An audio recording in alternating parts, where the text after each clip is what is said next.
The following slides and presentation are educational and not intended as personalized medical advice when viewed outside the context of an established patient-doctor relationship.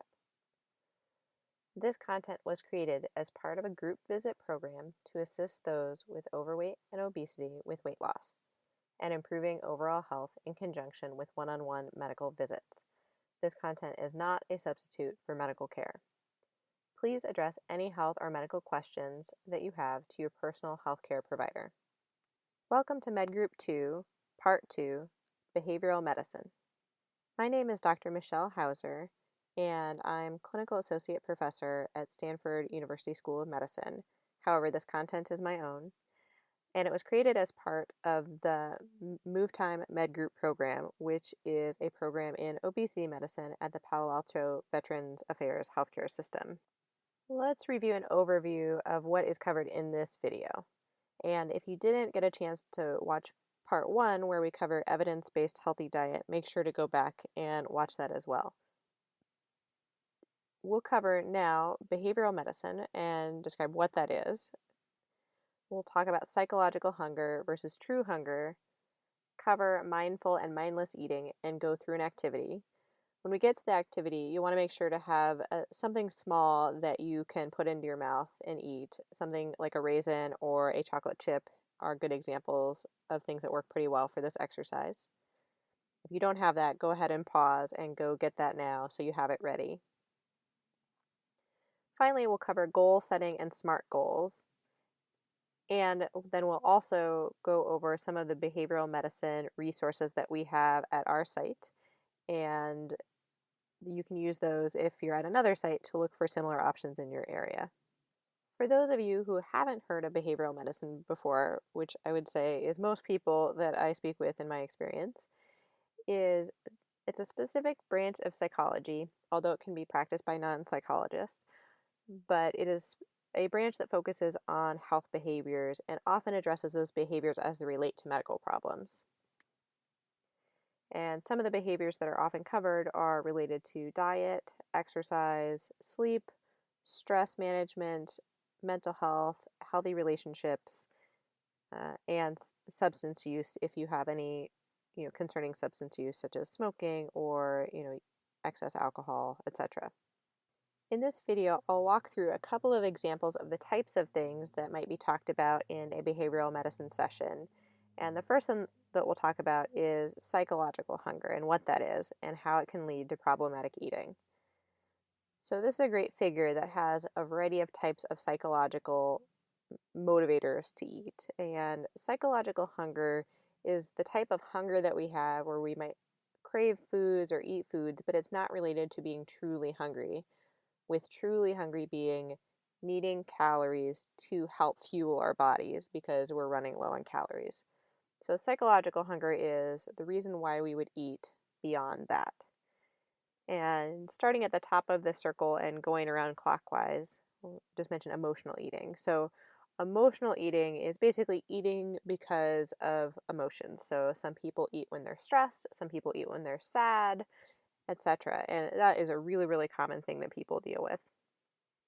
The next one here, clockwise, is food availability cycle or food available cycle. And what that means is basically there's food there, and so you eat. And people can see this at Thanksgiving when there's a huge spread of food that you might keep grazing or eating well beyond being full. Or it could be as simple as a candy dish in your office or snacks being laid out in a conference room that you may just eat because the food is there. And so thinking about that, if that's something that you deal with, is making sure that either there's not food sitting out all the time, or that if you like to have those things out, that you have healthier options available. The next one here is ignoring your hunger cycle. And so this can happen a variety of ways, but some people will wait a long time before eating because, you might have felt guilty about how much you ate the day before, and you think, oh, I'm not going to eat anything until much later in the day so I can burn off those calories that I took in excess. But what usually happens, whether you're doing that intentionally or unintentionally, some people unintentionally do that because they're just not hungry because they, ate a lot in the evening or something and then aren't hungry when they wake up in the morning. But what happens is you'll often go beyond where you are getting truly hungry and then end up binging or just overeating again later in the day. And that leads to the same cycle repeating.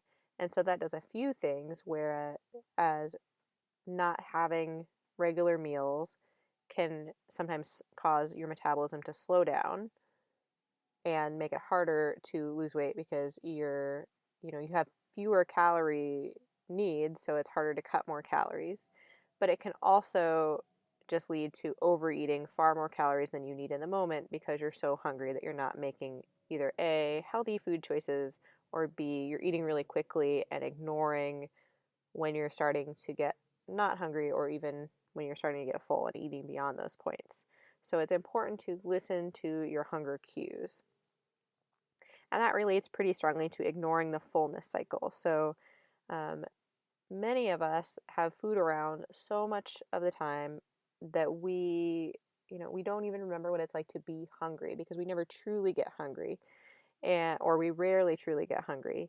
And others of us, eat well beyond being full, and so we lose track of what it's like to truly have satisfied real hunger, and we're eating too far beyond that. And so it's important to think about eating not to the point of being full, but to the point of no longer being hungry. And it might take a second to think about that for the difference between those things to kind of sink in, but it's an important distinction. So eat until you're not hungry, not until you're full.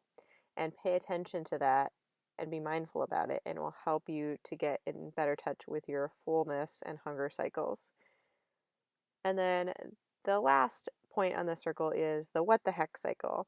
And this really goes down to the having a goal, something that you're planning to do around diet, and then feeling like you blew it. You were at a barbecue, you overate, you ate more birthday cake than you wanted to, something like that.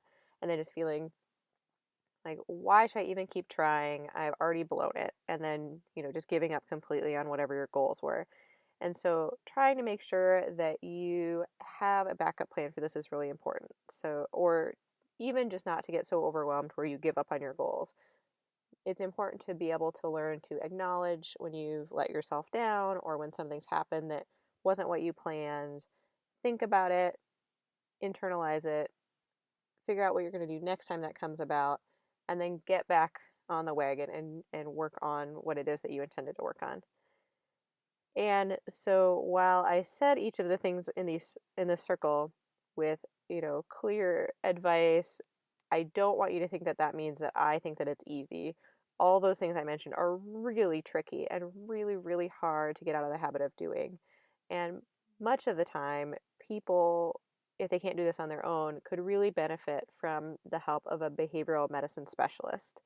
And so if any of these things really strike you as, a big barrier that's really getting in the way of achieving your health goals and weight loss goals, then I strongly encourage you to think about participating in a behavioral medicine program or meeting one-on-one with a behavioral medicine specialist. And we'll talk about how to get referred for that at the end of this video if you're one of my patients. Another popular behavioral medicine topic is mindless eating. So what is mindless eating is the most important thing to think about first. Mindless eating is whenever you're eating where you're not paying attention to what you're eating. And this happens for many of us a lot of the time. You can think about any time you're watching a screen of any kind, an iPhone, an iPad, a TV, a computer screen, anything like that, and you're eating, you're clearly paying attention to whatever's on the screen and not at all paying attention to what you're eating, and therefore not paying attention to your hunger cues or fullness cues, or possibly even the quality of what you're eating. And so we really need to think about what we can do to prevent this mindless eating. Because the other thing that's important about mindless eating is that you're not enjoying what you're eating because you're not even thinking about it. And if we really want to limit the feelings of deprivation, making diet changes, then it's most important to cut out the things that you care least about first so that you don't have to cut out the things that you care a lot about. And cutting out mindless eating, which by definition means that you don't care about it, is really important. And sometimes for some people, just doing that is all that they need to do Of course, everyone could benefit from potentially eating a little healthier, but wouldn't it be great if this was just a big part of what you needed to do? And if you got rid of that, then you didn't need to give up, some food that might be for lack of a better word, a guilty pleasure, but that is something you really enjoy. So start with mindless eating. Try your best to cut it out. That said, again, I am making a statement about this, as in just do it, but it is actually tricky for people to do. So don't misunderstand me and think that I think that it's easy. It does take a lot of work. And one of the first steps that you can do in that work is learning to do mindful eating. And so mindful eating is the opposite of mindless eating. And to eat mindfully means that you're thinking about what you're eating, you're focused on it. And thinking about what steps you can take in your life to eat more mindfully is really helpful on that path. To emphasize a kind of extreme example of mindful eating, we're going to do an exercise now that just illustrates all the different points of mindful eating. It's not necessarily intended to be what you do every time you sit and eat. In this activity, now is the time I want you to have that raisin or that chocolate chip or other small morsel of food that you can use for an activity. And if you haven't gotten that yet, pause the video and go and get that item.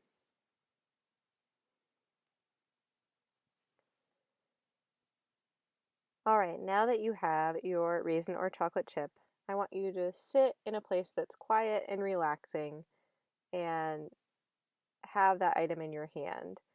Close your eyes. You won't need to be looking at the video for this part. You just want to be able to listen to my voice as I guide you through this exercise. So we're going to try and use all of our senses to investigate this food that we have. I'll explain it as a raisin, but again, you can use the chocolate chip the same way.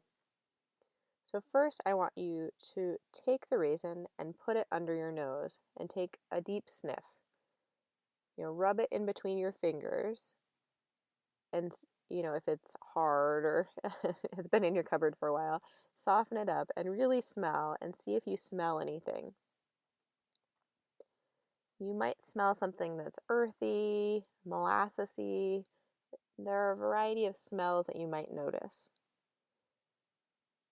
And as you continue to move that raisin in between your fingers, feel and notice what it feels like. Is it hard? Is it crystally? Is it soft and squishy? What does it feel like?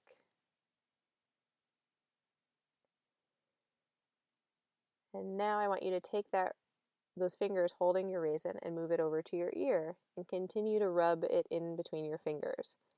And notice if it makes a sound. You have to listen very carefully. Sometimes they'll make a sound. All right, now bring it back in front of your face and place the raisin in the palm of your hand and just look at it and notice things about the raisin you may have not noticed before when you hadn't been looking closely at it. See that it's wrinkly and dark, and there might be crevices. There might be a stem and maybe a tiny piece of dirt or crystals of sugar if it's been sitting for a while.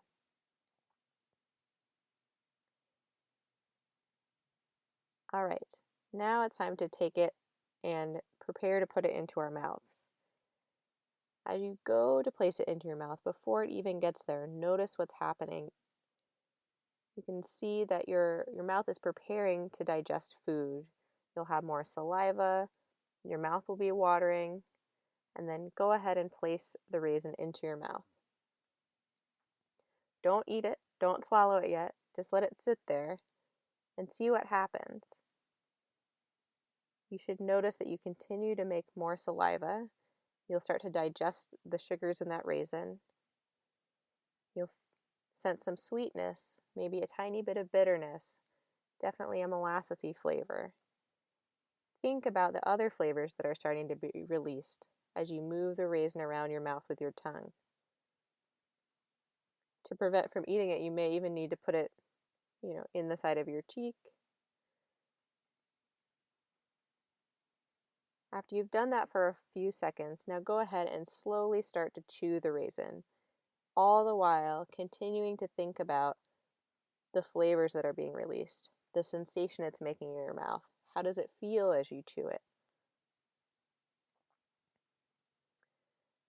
And as you continue to chew it, eventually it will start to disintegrate. And as it does, chew until it's completely disintegrated and then swallow.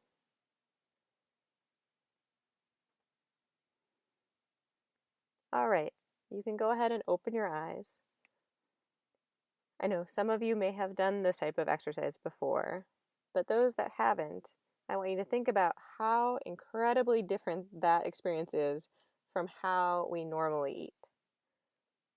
And I know it's unrealistic to think that you're going to do that with every bite of food that you ever eat, but the contrast of how different that is compared to our normal patterns of eating should at least make us more aware that we could stand to be more mindful about our everyday eating. And so it's a good thing to return to once a week, once a month as you get further out. Maybe go through and do a similar exercise just with whatever food you have in front of you, especially if you notice that you're, staring at a screen or doing something that's more mindless, just to recenter yourself and get back in touch with the enjoyment of your food. Some people will notice that if they're eating more slowly and being more mindful about what they're eating, they also tend to eat less food. And that will also help with your weight loss goals, obviously. But if you're eating less food, some people also find that they have a little bit more money available because they're not buying such a large volume of food, that they can use that to shift to a slightly higher quality food. And so, for example, if you did this exercise with the chocolate chip, you might notice that if you've had a really good dark chocolate, that there are a lot of complex flavors there. Whereas if you get, an inexpensive milk chocolate bar off the shelf as you're going through the grocery aisle, that it's not as complex of a flavor. And so maybe you want to splurge and have less of a higher quality piece of chocolate. The same might go for your fruits and vegetables, your grains, etc. And another thing that we could plan for that would be helpful is when we are eating mindlessly, assuming that we won't always be perfectly mindful of our eating, how can we make it so that our default is to eat better? And so, shifting back to the mindless piece of this, how can we mindlessly eat better for those times where we're not being as mindful? So, using smaller plates is really helpful. If we're used to filling up our plates, regardless of what we're putting on it, and satisfied with one full plate of food, but not paying any attention to our hunger cues, we might be just as satisfied having a plate that's a couple inches less in diameter. So instead of having a 12-inch dinner plate, have a 10-inch dinner plate or a 9-inch dinner plate and fill that up. And that may lead to eating quite a few less calories at each meal, but you don't even notice it. So that's one good tip to mindlessly eat better. Eating fruit before snacking is another good tip. So, if in the evening your weak spot is to go and grab a bag of chips or candy or something like that, if you make a note to have a basket of fruit out on your counter and that before you go get any other snack, you're going to have that apple or pear or banana, and then wait 20 minutes until the hunger cues from whatever piece of fruit you've eaten have set in, and then think about whether or not you still want a snack and then go get it, you'll be, one, much less likely to even get the snack in the first place, and two, much less likely to eat as much of that snack as you normally would. And with fruit being relatively low calorie compared to junk food snacks, then that's a good tip. Making sure that you're never eating from the package of those foods that you're having, because we're very likely to eat the entire package when we're mindlessly eating. Make sure to always transfer food from whatever package you have or container you have, focusing on the portion you actually want to eat, maybe putting it on that smaller dish, and then putting the container of food away and then going and eating that food will help reduce the portion size that you eat. Taking control of your food environment. So just making sure that you're not putting things out in a way that you're going to be tempted to eat, especially when you're not even hungry, and certainly that you're not tempted to overeat even when you are. So some common things that people mention that they do that are helpful are, getting the junk food out of the house is a good example. But if you are not someone that wants to completely get rid of it, just making sure that it's not anywhere where you'd see it. Make sure that it's someplace you'd have to go hunting for it and intentionally want to find it. And that will really cut out a lot of mindless eating. So don't put it in the front of your cupboards or in the front of your fridge. Put it behind other things. Some people find that freezing foods that are hard to eat cold, so that you have to have thought about getting them out and thawing them before you eat them, can also be helpful. That is also leading into our out of sight, out of mind comment. So just don't have anything right front and center. If you're going to put snacks out where they're visible, put healthy snacks out. If you know that you're not going to be very likely in the evening to say, cut up something like a melon, then make sure that when you get healthier snacks like fruit or something like that, that you prepare it so it's ready to eat when you have energy and you feel like doing it, so that when there are times when you're tired and you don't feel like doing it, that's ready. The same thing can be true for, prepping other healthy foods so that you have them ready ahead of time. So if you get home from a busy night after work, you're not tempted to just order a pizza, and you can maybe toss something together quickly from what you have at home because you've already done some of that prep work. And eliminating the cookie jar. So again, just not having unhealthy snacks out where you can see them. Another important strategy, or skill, I should say, in behavioral medicine is goal setting and being able to set SMART goals. A SMART goal is an acronym, and SMART stands for specific, measurable, attainable, realistic, and timely. And these are the features that each of your goals should have. It helps to start with an example of a not SMART goal. And this is a pretty typical goal I would hear from people, is that I will lose 30 pounds, or I want to lose 30 pounds, or I want to lose 100 pounds, something like that. But there's no specificity or any other details around how that might actually be accomplished. So setting SMART goals will help you to plan for success. An example of that same goal transformed into a SMART goal is this. And this is a really long, detailed example, but I want to pick it apart and show you how this represents each piece of the SMART goal. So instead of saying, I will lose 30 pounds, it would be more likely to happen if you say, I will lose 30 pounds by losing 1 pound per week for 30 weeks, which I would do by cutting out 500 calories per day from my diet. And the equation for anyone that didn't know is right there. So about 3,500 calories equal a pound. If there's 7 days in a week and you cut 500 calories out each day, then that would equal 3,500 calories, or 1 pound at the end of the week. This would be if you were just adjusting your diet and not doing anything else different in your life. Continuing on with a SMART goal, you might say, I will figure out how to do this cutting of 500 calories per day by using an online calculator or an app to figure out how many calories I need per day to maintain my current weight, and then subtracting the 500 calories away from that so I come up with my new total daily calorie allotment. I'll make sure that I'm eating that 500 calories less per day by using an app like MyFitnessPal to track my calorie intake. Let's break the SMART goal apart, and we'll start with specific, or the S. I will lose 1 pound per week for 30 weeks by cutting out 500 calories per day from my diet. So that's very specific, and specific usually involves numbers, like how many and when you're going to do something. The next letter, M, stands for measurable, and finding a way to measure whether or not you're achieving your goal is important so that you know if you're doing it or not. And here, the part mentioning that they would use an online calculator to figure out how many calories they need per day to maintain their weight, and then subtract 500 calories from that to come up with their new daily total calories.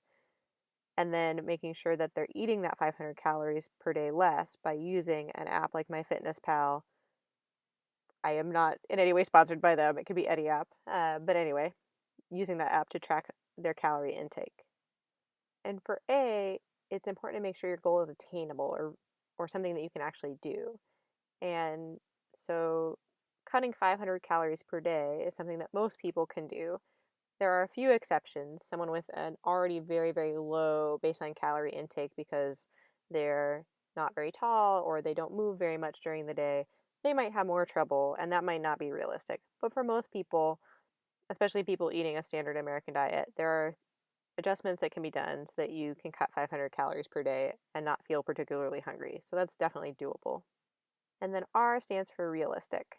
So is this something that is a realistic expectation? It does go somewhat hand in hand with being attainable.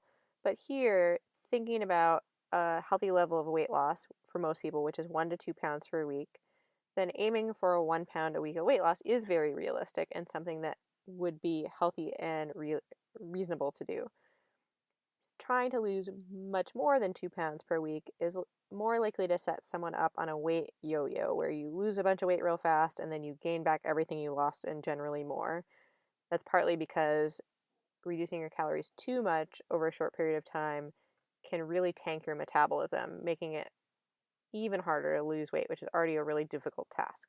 So 1 to 2 pounds per week is realistic and a healthy goal. And then finally, the last letter is timely. And so you want to make sure you have a time that you're going to do your goal within. So losing 1 pound per week for 30 weeks is a timeline. And it's something, again, that you can go back and measure. And beyond the smart part of the goal, there are other things that are important to help keep you on track. And one is figuring out how you'll stay accountable. So some solutions that people have come up with is that they might enlist a partner. So you might think of someone else who is trying to achieve some kind of goal and needs some accountability. And so that it's not just you reporting to someone who is, doing a wrist slap if you do something bad, but someone else who's trying to achieve something. And so you can really be good support persons for each other in trying to achieve your goals. And they don't have to be the same goal. It could be something totally unrelated to weight loss. But you want someone on your team who cares about whether or not you succeed. And you want to think about whether or not you need help to achieve your goal, and identifying the help that you need and making a connection with them before you dive in might be an important part of keeping you on track. So, for example, if you want to be healthier and eat healthier, you may benefit from the help of a dietitian or a behavioral medicine psychologist or a health coach. If you're really worried that you won't like the taste of healthy foods, or you just don't know how to cook at home and it's hard to find healthy food when you're out and about buying stuff to go, then you might really benefit from taking a healthy cooking class and learning those skills that you're lacking. One note is that if you are one of my patients and you're going through this program, that we do offer group visits that are labeled Medgroup2, which are for everyone that's completed groups 1 through 3 of the main program, and those you can take as often as you want. And in addition to having a check-in and having a place to stay accountable to your goals, making sure that everything is going okay with your health and potentially medications and lab tests, we do a cooking class there where you get to join in, and if it's hands-on, or you get to, at minimum, you get to see a healthy cooking demonstration and taste a bunch of foods that either you may not normally eat, but are widely available and inexpensive and easy to find, or may taste them prepared in a different way that you might find that you like. And so one thing I counsel people to do who, may have tried mushy peas when they were a kid and say, oh, I always hate peas, is to revisit those foods you don't think you like, but have them prepared in a totally different way. If you had them canned, have them fresh. If you had them steamed, maybe have them sauteed with some garlic and seasonings and spices. And they might be much more interesting that way. So revisit those things, learn some new skills, taste different things made in different ways. And we do offer those resources in this program.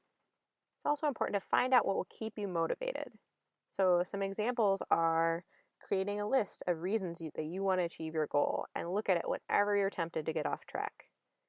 Some people like to post an inspirational picture, like a picture of themselves when they were closer to whatever goal they had, or it might be someone who you admire that you want to be more like because of something that they do that you want to learn to do or achieve. Or it might just be a phrase or a saying that is really meaningful to you and relates to your goal. And put it up, on your fridge or your bathroom mirror or wherever you're going to look at it regularly. Maybe on the corner of your computer screen at work if you work on a computer. And that can help keep you motivated in times when you wouldn't necessarily be thinking about your goal.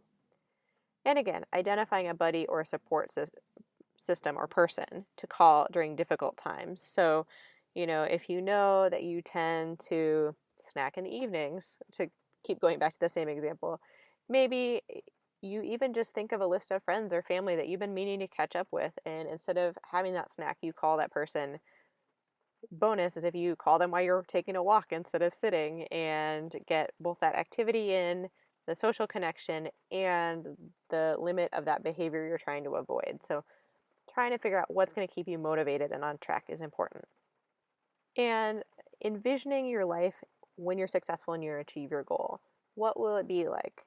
Think about what will be better, what you'll gain, and also think about what you'll lose. Some people are reluctant to quit doing something because even though it would be mostly good for them to change, there are always some things they lose. Maybe they really enjoy the feeling or comfort of a particular snack at a particular time, and they might be worried about what's going to replace that. So, really intentionally think about the good and the bad and make a plan for that. Identify the things that are most likely to get you off track and plan ahead for how you're going to deal with them. This is super important. So, a couple of examples are if you snack on junk food, get all the junk food out of the house. If exercise is part of a goal that you're making, then some people find it's much better to get their workout gear ready for their next workout as soon as you finish your current workout because you're feeling good, you're really happy that you did that activity, and having that positive experience associated with getting prepared for the next time is important so that you don't have that extra hurdle of having to prepare for something you're later not feeling so much like you want to do. And that may be that extra nudge you need to actually get out there and do that activity when your energy is low. I haven't met too many people that feel right after they finish their workout that they wish they wouldn't have worked out. The only person I've ever heard say that is, someone who might have gotten hurt or something during their workout. But by and large, your mood is better, you have endorphins running, you're proud of yourself for that activity you did. It's a positive experience. So try and keep the positivity rolling. And make a plan for what you're going to do when you get off track. So everyone's going to get off track. No one stays 100% on track. So have that plan. So even before you start, have a plan of what you're going to do to get back on track. And if you have a struggle when you get off track and you feel like your plan to get back on track isn't perfect, then modify it. You have to continuously be adjusting and revising to stick with your goal.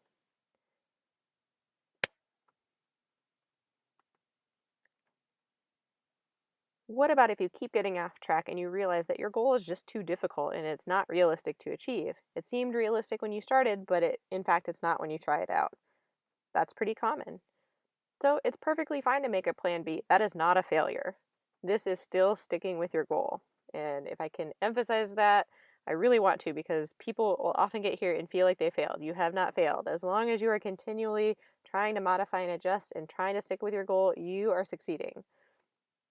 So it might be that instead of cutting that 500 calories we talked about earlier each day, that it would be easier for you to cut 300 calories from your diet.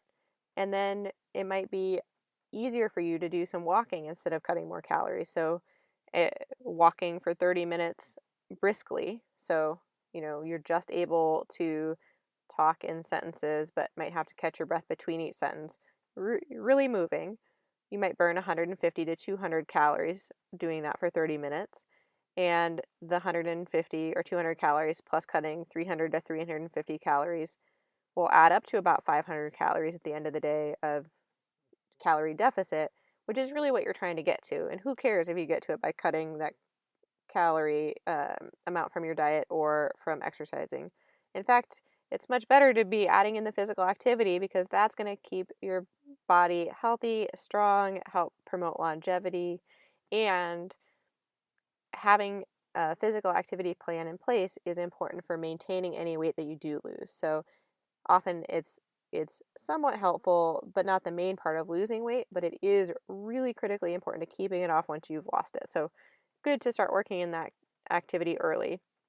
An alternative might be, let's say you're really limited in the amount of activity you could do because of physical limitations, then maybe you just cut fewer calories a day. Maybe you just cut 300 calories and you stick with your plan longer than 30 weeks. Eventually you'll get to your 30-pound goal, but it might take longer. And doing that intentionally is still a success because you're planning it. And some final points on goal setting. If your goal takes time, how are you going to make the time? Think about that ahead of time. So we're all super busy. We could all fill up all of our time with something, and that something could be positive for our health, neutral, not affected anyway, or negative, have a negative impact on our health. If we want to do something to improve our health, or really we have any goal in life, then we need to find a way to make time for it or enlist the help of others to achieve our goals. Say you have kids and they're taking up a lot of time, which they do, and you just can't find time to work out or to do that healthy shopping. Then try and find a friend or a family member that can help you with the duties of caring for those children while you're doing that thing to be helpful for your own health. And maybe you can figure out a way to incorporate them into your, say, activity. Maybe you go on a family walk together, but it takes some time to try and figure all that out. So when you need it, especially early on, get the help that you need. Don't feel bad about reaching out. Reaching out is a sign of strength and can help you to actually achieve the things that you want to achieve. And then focus on making a plan instead of focusing on the reasons why you can't do something. So it's easy to come up with reasons why we can't do something, and we're all very good at doing that. So when you notice that you're thinking that way, try and shift that thinking to making a plan. So identify the thing that's difficult, but think about how you're going to fix it. So this wraps up our video on behavioral medicine, and there are many, many more topics and things that we could cover. And in fact, these are covered in this great group program we have at the VA, if you're one of my patients in Palo Alto, where it's a once-a-week visit for 8 weeks that covers a much broader aspect of behavioral medicine techniques. That's the best way, if you're able to get to the site here with that regularity, to do those visits to cover as much behavioral medicine content as possible. But if you live far away or have trouble getting off work that frequently, that many weeks in a row, then they also do offer one-on-one appointments. And if you're someone from outside this area and you're not my patient, many places do have those that specialize in behavioral medicine psychology. And so looking for those professionals and figuring out what resources are available to you can be really helpful. And again, if you're one of my patients and you think you could benefit from this, just mention it when we talk on the phone after you've watched these videos, and I can order that for you. Thanks so much for joining me for Medgroup2. This concludes the second of 2 videos. If you didn't watch the first video, again, go back and watch that. If you feel like you didn't catch everything, rewatch them as many times as you need, and I look forward to talking to you at our scheduled call. Thanks so much, and take care.